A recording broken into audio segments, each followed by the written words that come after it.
Before you ever touched that cigar, a guillotine had already cut it twice. And the little disc sealing the end was punched out with a tool called a casquillo. I know, because I made those cuts. 40 years at a rolling board in Havana. So when people argue punch versus V versus straight, they're arguing about the fourth cut, the one that matters least. But cut it in the wrong place and you undo everything the first three did. The cigar already tells you where.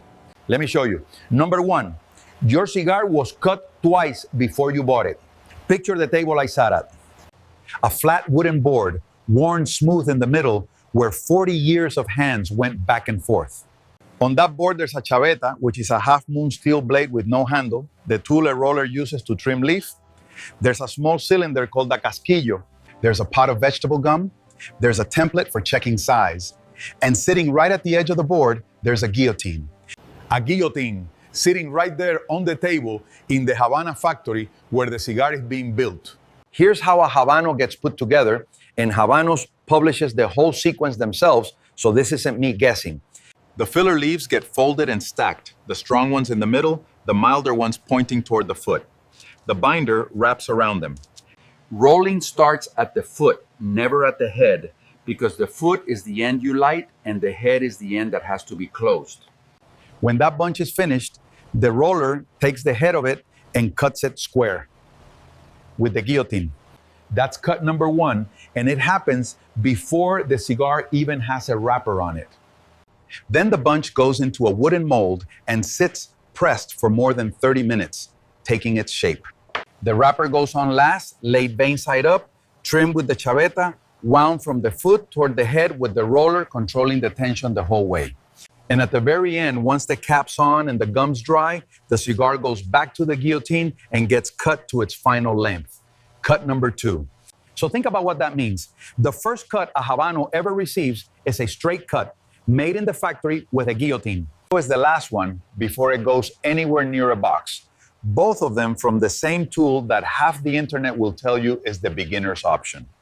Now, if the guillotine's good enough for the people who actually make the cigar, why does anybody own a punch? Fair question. I'm going to answer it, but not yet, because the answer is hiding in something else on my table. Number two, there are three separate pieces of leaf on the end of your cigar. Everybody talks about the cap like it's a little sticker somebody put on the end. It's a piece of construction, and it goes together in three moves. First, when the wrapper reaches the head, the roller leaves a section of leaf running long. That's called a flag, and he winds it around the head to close it up. Second, a small teardrop-shaped piece gets woven into that flag, tucked in so the seam locks down. Third, he takes that little cylinder I mentioned, the casquillo, and punches a perfect round disc out of the wrapper leaf. That disc gets glued onto the end with vegetable gum. Three pieces, which is why if you hold a Cuban cigar under a lamp and turn it slowly, you can see three faint seams curving over the head. Cigars made in Cuba have traditionally used this triple cap, and it isn't decoration. Holtz, the cigar house, spells out what it buys you. Extra protection for the wrapper to hold on to the binder underneath. That's going to matter enormously the moment we get to why cigars come apart in your hand. But first, I want you to sit with that word, casquillo. In Spanish, it means cartridge, a shell. And Habanos defines the tool in their own glossary as the cylindrical punch used to cut a small section from the wrapper to complete the cap. A punch. The cap on the end of your cigar was finished with a punch. Hold that thought, because it's about to change how you feel about the little bullet cutter on your keychain. Number three, there's one landmark on the whole cigar, and it's called the shoulder. Let me give you the real words first. They'll make everything easier. The head, the closed end you put in your mouth, is the perilla. The open end you light is the boquilla. The outside leaf is the capa. Under it, the binder, the capote. Inside, the filler blend, the tripa. Now look at the perilla. The head is round. It curves. And then a little way down, that curve stops, and the cigar runs straight, parallel down the barrel. That exact place where the round becomes straight is the shoulder. The cap sits above that line. Below it, the wrapper's doing structural work, holding the whole cigar together. That's the whole rule. One line on the cigar, and everything else about cutting is downstream of it. Cut above the shoulder, and you've opened the cap, which is all you were ever trying to do. Go below it and you've cut through the part that holds the capa onto the capote, and the wrapper starts to unwind in your fingers like a bandage coming loose. And here's the gift the roller left you. Those 3 seams from the triple cap end at the shoulder, he drew you a map on the end of the cigar. Every Habano I ever rolled has that map on it. Nobody looks.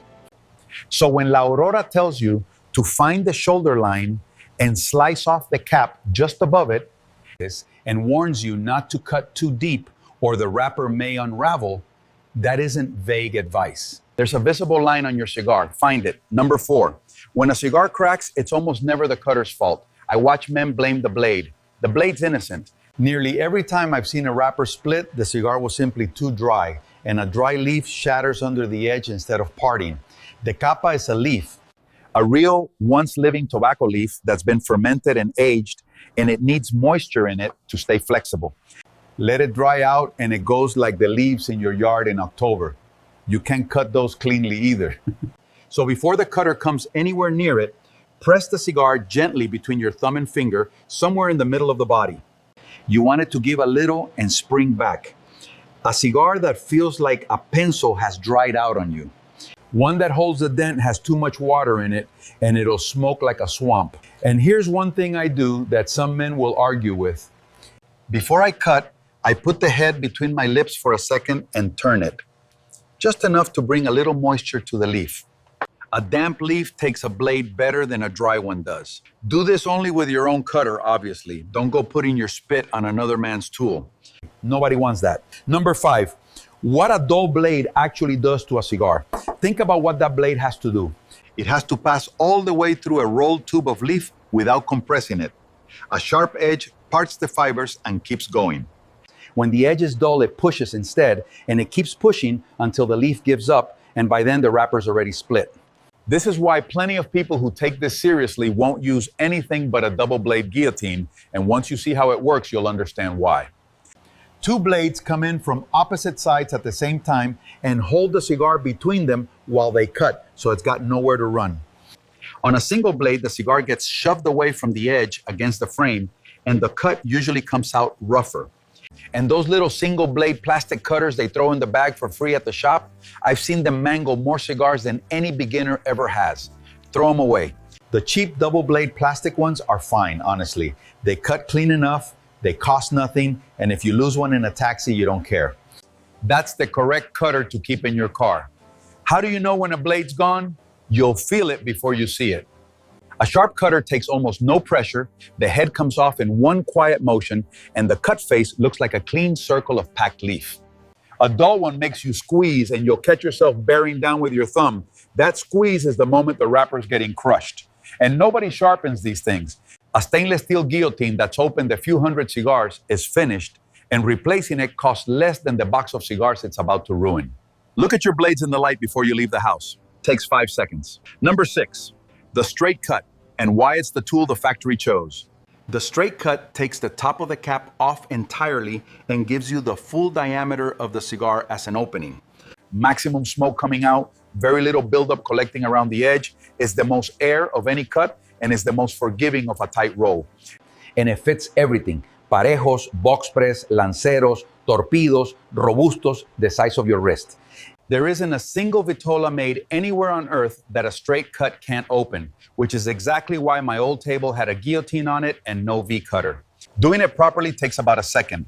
Hold the cigar so the head sits square against the cutter at 90 degrees to the barrel, not tilted. Look at where the blades are sitting and make sure they're up in the curved part above the shoulder. Then close it in one fast motion. Fast is the whole thing. A slow squeeze crushes the leaf even when the blade's sharp, because you've given the wrapper time to fold. The only real danger with a straight cut is that you can take too much. There's nothing in a plain guillotine stopping you from lopping half an inch of head off and ruining the cigar, which is exactly what beginners do. Some cutters solve this with a backstop built into the frame, a little shelf and the cigar rests against so it can only go in so far. If you're new, that's worth the money. Number 7, the punch is the casquillo, and it's the same tool that built the cap. Here it is. This is the part I've never heard anybody say. The punch cutter in your pocket, the little bullet on the keychain, the circular blade in the bottom of your lighter, this is the same shape and does the same job as the casquillo on a torcedor's table. Habano says it plainly in their glossary. The casquillo is the cylindrical punch used to cut a small section from the wrapper to complete the cap. The roller used a punch to close the head, you're using a punch to open it. And that matters because it explains why the punch behaves the way it does. Because it takes a circle out of the middle and leaves the outside of the cap completely intact. The flag and the seams and the structure all stay right where they are. Every part of the cap is still gripping exactly as hard as it did before you touched it. The wrapper physically can't start unwinding because you never went near the edge where the unwinding would begin. It also gives you the cleanest mouthful of anything. Very little loose tobacco because you pull the plug out rather than shaving a surface. And it's nearly impossible to overcut. There's no version of using a punch where you accidentally remove too much cigar. The one thing people get wrong is the draw. They punch once, it pulls tight, and they decide punches are bad. Punches get blamed for that, but you just stopped one hole too early. Put a second punch right beside the first, slightly off center, and now the air comes through twice as easy. Still tight? Third one. You can tune the draw exactly, hole by hole, and no other cut lets you do that. Punches come in a few shapes. There's the bullet punch on a key ring, the Havana punch, the multi-punch with 2 or 3 different diameters on it. Plenty of lighters have one built into the base, so you can carry a punch without carrying anything extra, which is not nothing when you're standing outside somewhere in the cold. Number 8, the V-cut, and the one tool that was never on my table. The V goes by more names than any other cut. Notch cut, cat's eye, wedge cut, English cut. All the same thing. And what it does is different from the other two because the cap stays on. It cuts a wedge down into the cap and leaves the rest of it standing. So you end up with a trench across the head rather than an open circle, and the head keeps most of its structure. I'll say the good thing first. On a box press cigar, the V is the best cut there is, and I don't think it's close. A box press has square edges and flat sides, and a round cutter closing on square corners puts the pressure in exactly the wrong places, which is how you crack the corner of a box press. The V comes straight down through the middle of the flat face, clean every time. If you smoke box press, own a V cutter. And if this is the first time anybody's explained the shoulder to you properly, subscribe.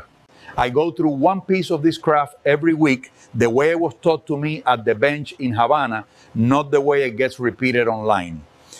Now, the part where I upset people, the V goes deep. That's the design. And on a cigar with a shallow cap or a small ring gauge where there isn't much head to work with, that wedge goes right through the cap and down past the shoulder, and you've opened the wrapper from the inside without even being able to see that you did it. Then it starts coming apart 3 minutes into the smoke and you blame the cigar. So a box press, yes. A big Robusto with a generous head, yes.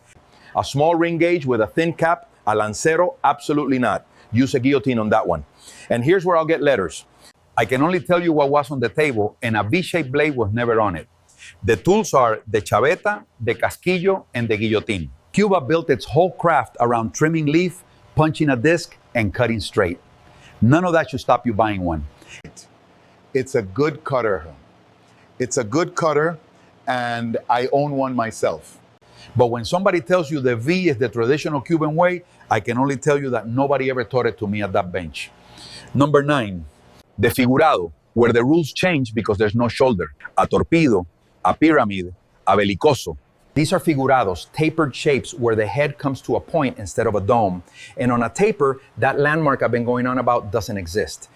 There's no place where the round becomes straight. It just narrows all the way to the tip, which means you've got no map. You have to make the decision yourself, and the decision is always the same one. Take less than you think. Take a sliver of the point. 1/4 of an inch, no more. Then draw on it cold, no flame. If the air comes easy, stop, you're finished. If it's tight, take another sliver, then another. 2 or 3 small cuts to get where you want is normal and correct, and going slow costs you nothing. Once you've taken it off, there's no putting it back. The mistake I see constantly is a man cutting a beautiful pyramid all the way down to where it's as wide as an ordinary cigar. He's paid figurado money, and what he's got left in his hand is an ordinary parejo. The whole reason that shape exists is that the taper concentrates the smoke as it comes up through the narrow point. He paid extra for that taper and then dropped it in the ashtray. There's one trick worth knowing. Rather than cutting straight across at 90 degrees, some men put the tip in at an angle and cut on the diagonal. The cut face comes out oval, so you get more opening from the same depth. On a tight torpedo, you can improve the draw without going any further down the taper. It looks strange the first time you see somebody do it, but it works. Number 10, the test draw is the only measurement in this whole craft. There are no tiny measurements here. Nobody's standing over your shoulder with the cepo, which is the little template we use in the factory to check the ring gauge and the length of a finished cigar. There's no tool anywhere for measuring whether a cut is correct. There's only this. You cut a small amount, you put it in your mouth and pull with no fire, and you feel the air. That's the measurement. You're looking for resistance that's there but easy. Something should be happening, some slight work, because a cigar with no resistance at all burns too fast and tastes hot and thin. But you shouldn't feel like you're pulling air through a folded napkin either. Right. If your cheeks come in, it's too tight. Right. Too tight and still above the shoulder, take a little more. Too tight and you're already down at the shoulder, then the problem is in the roll and your cutter can't reach it. The cigar's plugged. Roll it gently between your fingers or run a draw tool through it if you own one, or accept that even in Havana, some cigars come out wrong. Do this cold draw before you ever bring a flame near it. That's the part people skip.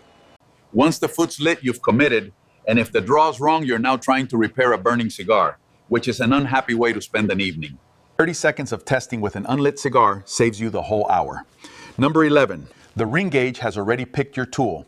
This is where the it's all personal preference answer falls apart, and I'm tired of hearing it. Some of it is preference, some of it is physics.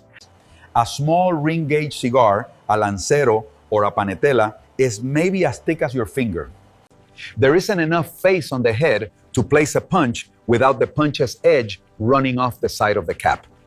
So on a thin cigar, you straight cut because the cap won't hold a punch and no amount of opinion changes that. A thick ring gauge with a big domed head is where the punch is at its best because there's plenty of cap surface and plenty of room to place a second hole if you need one. Box press goes to the V for the reason I already gave you. And a figurado goes to the guillotine because you need to control exactly where you cut on a taper, and neither of the other two lets you do that. So the shape of the cigar in your hand narrowed the choice down before you had any feelings about it. Yeah. Which is the whole Cuban attitude toward this, honestly. So read the cigar before you reach for anything. Number 12, does the cut change the flavor? Both sides of that argument are half right. You'll meet a man in every lounge who swears a V-cut tastes different from a straight cut on the same cigar. And you'll meet another man, usually louder, who says that's nonsense and it's all in his head. Here's what I think after 40 years, and you can disagree with me. The cut never touches the tobacco. It can't. The blend was decided months or years ago, back at a sorting table, and nothing you do to the cap reaches back and changes it. So the man who says the cut carries no flavor is right about the tobacco, but the cut absolutely changes how much air moves through that cigar. And how much air moves through a cigar decides how hot it burns. And how hot it burns decides what you taste, because tobacco that burns cool tastes sweeter and rounder, and once it starts running hot, it goes sharp and bitter on you. A wide, straight cut pulls more air through, so it runs a touch hotter. Put a single punch in that same cigar and you've throttled it back, and it burns cooler the whole way down. So yes, the flavor changed. What your cut changed was the temperature, and the temperature is what you were tasting. Which is why I tell people to stop chasing the cut and start chasing the draw. Whatever cut gives you that easy, steady resistance on a given cigar is the cut that'll make that cigar taste the way the roller intended. On a Robusto, that might be a punch, And on the same brand's Lancero, you'll want the guillotine instead. Let the cigar tell you which one.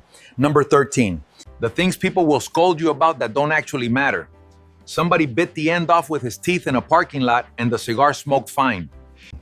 Somebody used a pocket knife on a fishing boat and the cigar smoked fine. I've opened a cigar with my thumbnail standing outside a factory with no cutter on me and it smoked fine because I knew where the shoulder was. 4 things will ruin a cigar, and I've already handed you all 4 of them. Cutting below the shoulder, a dull blade, a dry cigar, flattening a figurado. That concludes the record. Everything else you'll hear argued about in a lounge is noise, and most of it is men repeating something they heard from another man who didn't know either. Number 14, the cigar chooses, and this is the part I actually want you to take with you. A torcedor rolls somewhere between 60 and 150 habanos in a day, depending on the size and how difficult the shape is. And not everyone's allowed to roll everything. There are 4 grades of torcedor, and only the highest grade gets handed the largest and most complex vitolas, because those are the ones where a small error in tension ruins the whole cigar. Years at the board to move up a grade. So think about whose hands that cigar passed through before it got to yours. Somebody folded the filler so the strong leaf sat in the middle. Somebody wound the wrapper at a tension he learned over a decade. Somebody closed the head with a flag, a teardrop, and a punch disc, glued it with gum, and left 3 seams on the end that stop exactly where the cap stops. He already answered your question. In the construction itself. The whole debate about punch versus V versus straight is an argument about your hands, and it was settled long before your hands got anywhere near that cigar. Find the shoulder, cut above it, draw on it cold, cut again if you need to. And on a figurado where there's no shoulder to find, take less than you think and go by the cold draw. After that, the tool in your pocket really is just preference. That part was always yours. Next, I'll show you how to light one properly, because there's a Cuban way to do that too, and it doesn't involve a torch.